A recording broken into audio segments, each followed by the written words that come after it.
Hey, Steve Zonard here with Remax Experts, Zonard Associates. Happy Monday morning. Quick update on the market. We've hit 23,000 units. I haven't seen this level of units in, I don't even know, because all the recorded history that I have in the last couple of years doesn't have anything at 23,000 units. So this has been quite a while. I don't know if 23 or sorry, in 2017 we got to this amount. I'd have to really check and jump into it.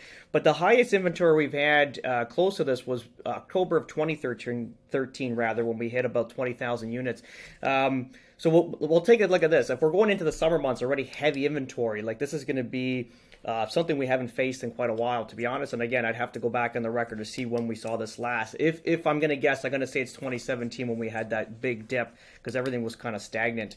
We've had 1,076 homes sell, so still pretty decent amount of sales. So as long as you're pricing your homes right, you're aggressive with the marketing, you're going to be able to get your home sold. If you're going to go in at a high price, clearly you're going to have a long time to sell, if that, and then you're going to do multiple price adjustments, and then on the constant adjustments on prices, and usually you get below market value. So it's obviously a good idea to price your home strategically from the beginning.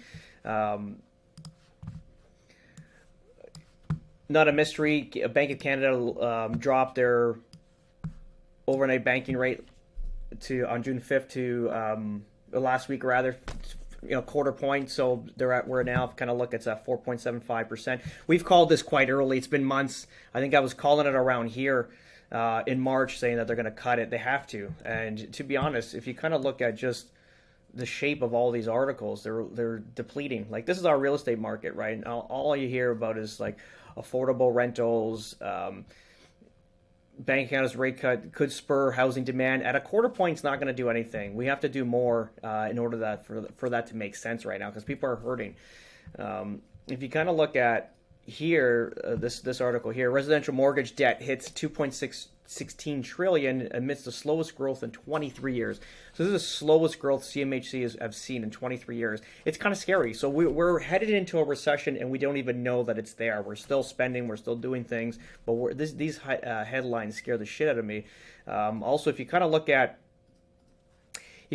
also economically, it's in bad shape, and you kind of go to a micro level where you talk to contractors in the business, and also like you're watching big contractors, and especially in the construction industry, they're cutting jobs.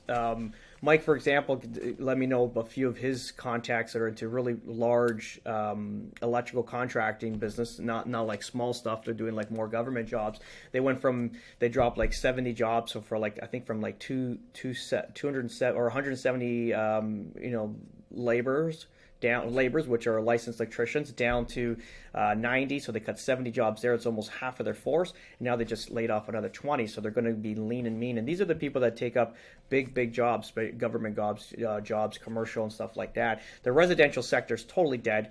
Your like single family dwellings, really like new construction, nobody's buying them. And to be honest, depending the area. If someone's buying them, it's because it's a very niche area. We have something very important coming up. We'll talk about it shortly. Hopefully that moves along, but just based on its niche market. But for builders building like, a master plan community, 200-300 houses, 500 houses, it's going to be a tough go, because what happens now, people are not even trusting what's happening. I was talking to some friends last week rather, and they've been buying new construction. They would buy new construction, wait for it to get built, sell their home, and then buy new construction, wait for that to get built, then sell their home. So as you're doing that progression, it's the smartest thing to do. People paid off their houses, became mortgage free the last 10 years by doing that. Every 2 to 3 years they would sell the house because of the appreciation of new construction. When they're buying new construction, it was held at a rate, and as the market was continuing to rise, what happens is when they sold their personal residence that they're in, they're almost be able to pay this new construction in cash, or at least they're about 100, 200 since the initiation of the purchase. So you keep doing that, you pay off mortgages, which is a great thing. But now talking to them, even though they're experienced and did it 4 times in the past, they won't do it again based on the market. They're scared of the uncertainty, if the market's going to crash, if the rates are going to be high, is their home going to sell? So that's kind of put those people out of the market. So it's just based on immigration. And immigrants coming into the country, especially if a lot of them are from South Asia, like Indian population, they're not used to even these housing prices either. So it's like they got to get sort of climatized. So they're not going to run out and buy a $1, $2, $3 million house off the hop unless they're obviously wealthy. But the majority of them coming in are hardworking people that have got to build up. So they're not going to just be jumping into $1 million homes right off the hop unless they joint venture 2, 3, 4 families, which again, we did that as Italians coming into Canada, so it's something you do. Yeah, so it's just kind of looking at all this. It's we don't know what's happening. I think if you kind of look at the rate cuts, they're going to do another one. They have to. So if we kind of look at the meet dates, they're going to be meeting again in July. This is usually just a review. They kind of give you a synopsis of what's happening. But last year they surprised us. They just literally did a rate cut, or an increase rather, and when they shouldn't have. So I mean, they can utilize this to do another rate cut. I think we get another one here for sure. I think it would bring it down to 4.5%, and then probably another one here. They'll probably drop it. I think we get down to like 4.25 by the end of the year here. Remember, we're going into a federal election. The economy's dead. There's zero growth. It doesn't look really good. It's under a liberal government. They've done so much damage to the country economically and politically. It's unfathomable. I don't even know if it's able to snap back in the future. We'll see what happens.